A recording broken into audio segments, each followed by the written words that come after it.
اعوذ باللہ من الشیطان الرجیم، بسم اللہ الرحمن الرحیم۔ ناظرین السلام علیکم ورحمۃ اللہ وبرکاتہ۔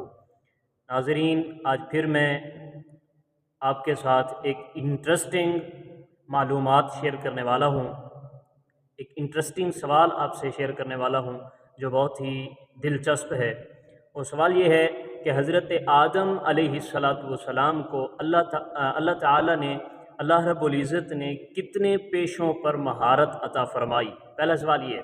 اور دوسرا سوال یہ ہے ناظرین کہ حضرت آدم علیہ السلام کو اللہ رب العزت نے جب کاشتکاری کا حکم دیا تو جنت سے گندم کے کتنے دانے دیے گئے اور حضرت آدم علیہ السلام نے کتنے دانوں کی کاشتکاری کی؟ جی ناظرین، یہ دو سوال۔ پہلی روایت کے مطابق کہ حضرت روح الامین علیہ السلام یعنی کہ حضرت جبریل امین علیہ السلام یہ جنت سے 7 دانے لائے، 7 دانے جنت سے لائے۔ حضرت آدم علیہ السلام نے ان 7 دانوں کو کاشت کیا تو اللہ رب العزت کی قدرت دیکھیں کہ خلاق عالم نے ان 7 دانوں سے لاکھ دانہ پیدا فرمایا، ہر دانے سے لاکھ دانہ پیدا فرمایا۔ یہ پہلی روایت ہے۔ اور دوسری روایت یہ بھی ملتی ہے کہ روح الامین علیہ السلام جنت سے صرف 3 دانے لائے، صرف 3 دانے لائے، جن میں سے 2 دانے حضرت آدم علیہ السلام نے کاشت کیے، جن سے اللہ رب العزت نے بہت ساری فصل اگائی، اور 1 دانہ حضرت اماں حوا سلام اللہ علیہا نے کاشت کیا، جس سے جو کی فصل ہوئی۔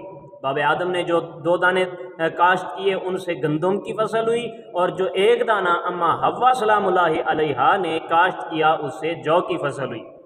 جی ناظرین، یہ بہت ہی انٹرسٹنگ ویڈیو تھی، اور جو پہلا سوال جو انٹرسٹنگ بات تھی وہ یہ ہے کہ حضرت آدم علیہ السلام کو اللہ رب العزت نے 1000 پیشوں پر مہارت تام عطا فرمائی تھی، لیکن ان 1000 پیشوں میں سے حضرت بابا آدم علیہ السلام اللہ کے صفی، اللہ کے نائب نے کاشتکاری والا پیشہ اختیار فرمایا۔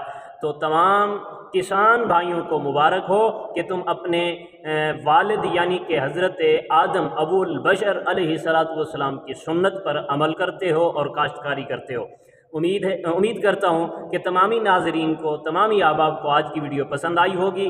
اگر پسند آئی ہے تو پھر لائک بھی بنتا ہے اور شیئر بھی بنتا ہے۔ ساتھ ساتھ اس طرح کی دلچسپ اور انٹرسٹنگ ویڈیو دیکھنے کے لیے ہمارے چینل کو سبسکرائب بھی کر دیں، اور ساتھ ہی بیل آئیکن کو پریس کر دیں تاکہ ہماری ہر اس طرح کی آنے والی نئی ویڈیو آپ تک سب سے پہلے پہنچ سکے۔